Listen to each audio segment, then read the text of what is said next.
Hello guys! Welcome back ulit sa channel ko. Magandang umaga dito sa Vancouver. Magandang gabi naman dyan sa Pilipinas.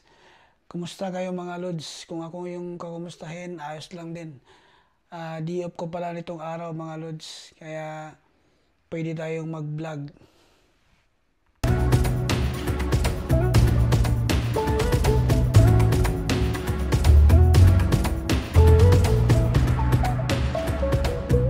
Ipapakita ko sa inyo yung weather sa labas.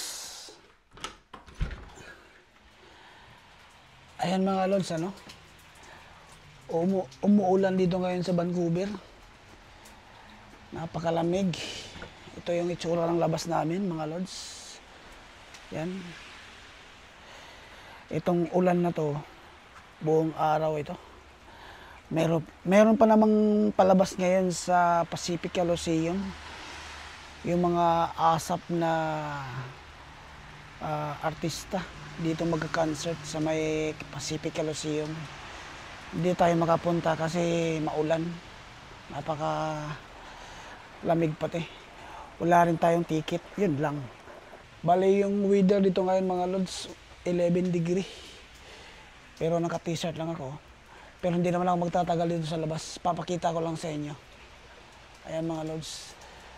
Day off pala natin ngayon. Kaya pag-uusapan natin yung application na sobrang bagal gawa ng paghihigpit dito sa Canada ngayon. Kaya stay tuned lang kayo mga lods. Pag-uusapan natin. Alright? Yun nga mga lods, no?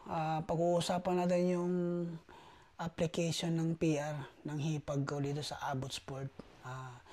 Naisipan ko lang na gawin ng vlogs para ma-share sa inyo kung ano yung sitwasyon niya dito sa Canada ngayon. Actually mga lods, ako yung kumuha sa hipag ko galing sa Pilipinas. Yung nagwo-work pa ako sa isang chicken factory dito sa may Abbotsford.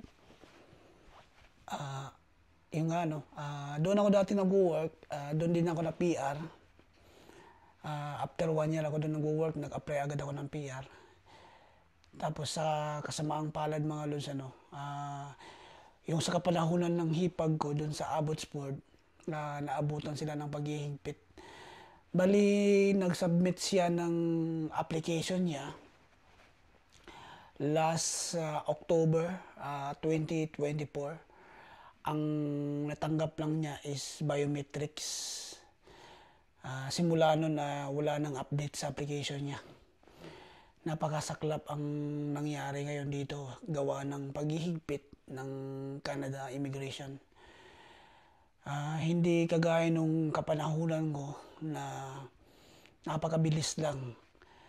Parehas lang kami ng PR pathway mga lods. Bali, ang in-applyan namin is Agri-Food Pilot Program dito sa Canada. Sa kasamaang palad po, ay yung pathway na to is wala na, naka-close na. So, yung mga nag-submit ng application nito, bali, naghihintay lang sila ng kasagutan kung kailan sila ma-approve bilang isang permanent residence dito sa Canada. Bali, yung huling balita na nasagap ko mga lods tungkol dito sa pathway na to, which is Agri-Food Pilot Program, ay bali, ang kukunin lang nilang applicants is nasa 1,000 lang sa buong Canada. Isipin mo yun, sa sobrang dami na nag-apply nun, siguro aabot ng 5,000. Hindi ako sure kung ilang applicants, pero sa tingin ko, kasi may sinalihan akong group page ng Agri-Food Pilot Program, marami talaga yung naghihingalo at nagrereklamo, nagpo-post doon na bakit sobrang tagal ng application nila dito sa Canada. Kaya napakalungkot mga lods, ano. Hanggang ngayon, yung iba is, yung mga work permit nila is malapit na ma-expired. Tapos hindi nila alam kung marirenew ba ito o hindi. Kasi nga, sa gawa ng paghihigpit ngayon dito sa Canada,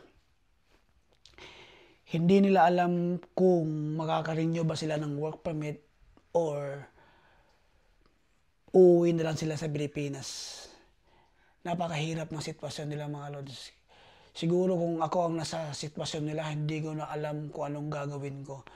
Siguro, kasi kung maghahanap ka ng LMIA dito sa buong province ng Canada, hindi mo rin alam kung makakahanap ka pa o hindi. Lalong-lalo na kung hindi ka skilled worker, napakahirap talaga maghanap kung hindi ka skilled worker. Kasi nga, bihira na lang ngayon ang magbibigay ng LMIA dito sa Canada, gawa ng, yun nga, paghihigpit dito ngayon. Lahat ng LMIA na ibibigay or i-issue ng isang company, limitado na. So, ang naririnig ko lang na pwedeng issuehan ng work permit o LMIA is yung mga construction worker, ano pa, caregiver, nagtatrabaho sa isang butcher, yung mga skilled na yan, tsaka cook. Depende na lang mga lods, no? Kung yung province is mataas yung unemployment rate, talagang hindi ka may issuehan ng LMIA. Hanap ka talaga ng isang province na madali lang makahanap ng LMIA, yung mga province na hindi mataas yung unemployment rate. Kagaya nung doon banda sa Manitoba, Saskatchewan, Alberta, yan ang mga province na yan. Kaya sa Atlantic Province, yung mga province na yan mga lods. Kung nandito na kayo sa Canada at waiting pa rin kayo ng approval ng PR nyo, at kung kayo ay isa sa mga applicants ng Agri-Food Pilot Program na hindi pa nakareceive ng approval, or nakareceive kayo ng ano ba tawag dito? Nabubulol ako, pasensya na. Eligibility na documents is pwede na kayong mag-apply ng Open Work Permit or BOWP, Bridging Open Work Permit. Kaya kung ako sa inyo, mag-apply na kayo habang yung work permit nyo ay hindi pa expired. Yun lang ang advice ko mga lods. Kaya huwag nyo nang patagalin. Asikasuhin nyo na. Pwede nyo naman na kayo na lang mag-process nun. Check nyo na lang sa YouTube or check nyo na lang sa Google kung paano ang proseso nyon. Napakadali lang naman siguro mga lods. Gagayahin nyo lang yung mga kuwan. Manood lang kayo ng mga tawag dito, video kung paano gawin yung application na yun for BOWP. Yung hipag ko pala mga lods no, sa Abbotsford, hindi lang siya mag-isa nag-apply ng permanent residence. Bali, marami po sila. Marami silang Pilipino doon, sabay-sabay nagpasa ng application for permanent residence. Agri-Food Pilot Program yung pathway nila. Marami po sila. Siguro mga sobra 10 sila doon sa chicken factory na pinagtatrabuhan nila. Kasi ako, talagang nag-update ako sa kanya eh. Nagtatanong ako sa kanya kung ano na update. Tapos yung trupa ko rin, yung kapatid niya, nakuha niya rin, yung kasama ko dati dun sa chicken factory. Nakuha rin niya yung kapatid niya, tapos yung hipag niya rin. Yun nga, wala ring update hanggang ngayon mga lods. Mag-iisang taon na yung application nila simula nang sinubmit nila. Wala pa silang naririnig na update. Bali-balita pa ngayon dito sa mga naririnig ko sa immigration na simula November ay mag-i-increase ng immigration label yung IRCC. So, pahigpit ng pahigpit mga lods, no? Yung sitwasyon dito sa Canada ngayon. Hindi namin alam kung anong plano ng government ng Canada, kung talagang magiging ganito siya palagi hanggang sa susunod na taon. Hindi natin alam mga lods, ano. Napakasaklap din, gawa ng yung sitwasyon ng hipag ko dito sa Abbotsford. Siyempre, temporary worker pa lang siya dito sa Pilipinas. May pamilya siyang iniwan sa Pilipinas pati. May 3 siyang anak. Tinutustusan niya ito buwan-buwan. Pinapadala niya ng allowance or yun nga, pera doon sa Pilipinas. Tapos wala pang kasiguraduhan yung application niya dito. Napakasaklap na isipin na ganun ang sitwasyon. Siyempre may mga pamilya tayong binubuhay sa Pilipinas. Sana may pagbabago na mangyayari dito sa bansang Canada na lahat ng application nila is i-approve na lang ng kusa ng government ng Canada. Kasi meron na silang mga experience at nagbabayad na sila ng tax dito sa Canada. Sana makita ng immigration na ito, bali nagsisilbi na to sa bansa natin. Baka pwede na natin itong i-approve or bigyan ng chance na maging permanent residence dito sa Canada. Ang masama pa nito mga lods, no? Yung application na sinubmit niya doon sa consultant na pinagsubmitan niya, siyempre nagbayad na siya ng full doon sa consultant na yon. Kasi ang humawak ng application niya is consultant.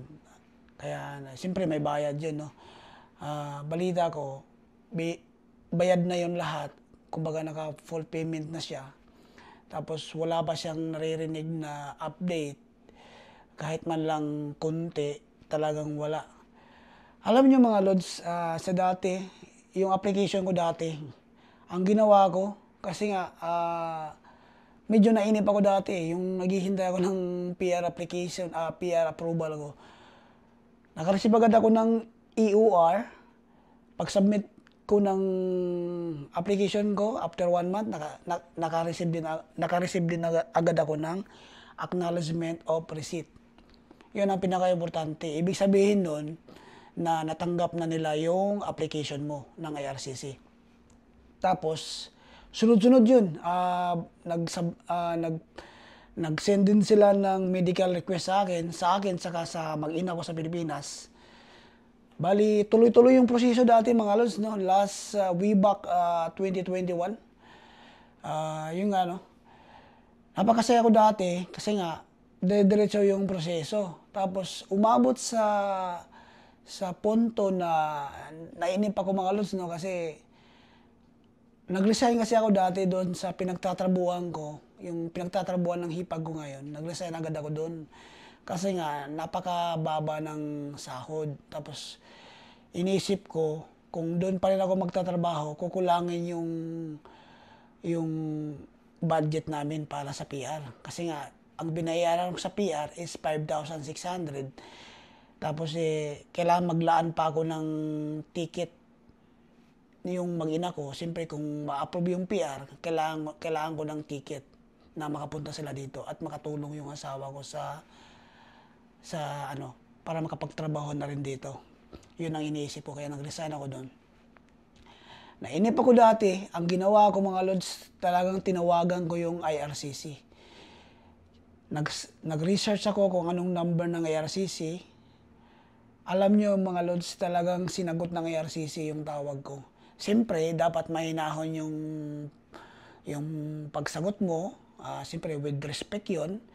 Kasi may nakalagay doon kumbaga mayroong operator na magsasabi na bawal yung mga bad words o mga pagmumura o kahit ano bang mga nakakasama sa kanila. With respect talaga yun. Kaya tumawag ako mga lods, no? Kasi ang na-receive ko dati, ano ba yun?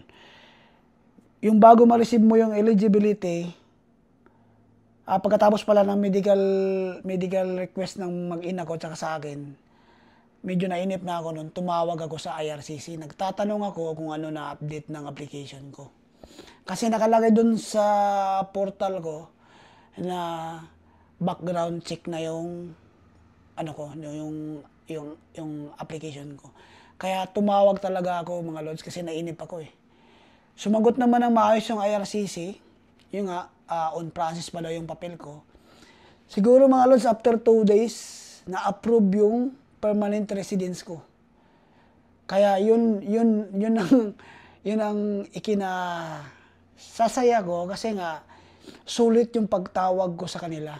Bali, sinagot nila agad yung concern ko na gusto ko lang po magtanong na kung ano nang update ng application ko.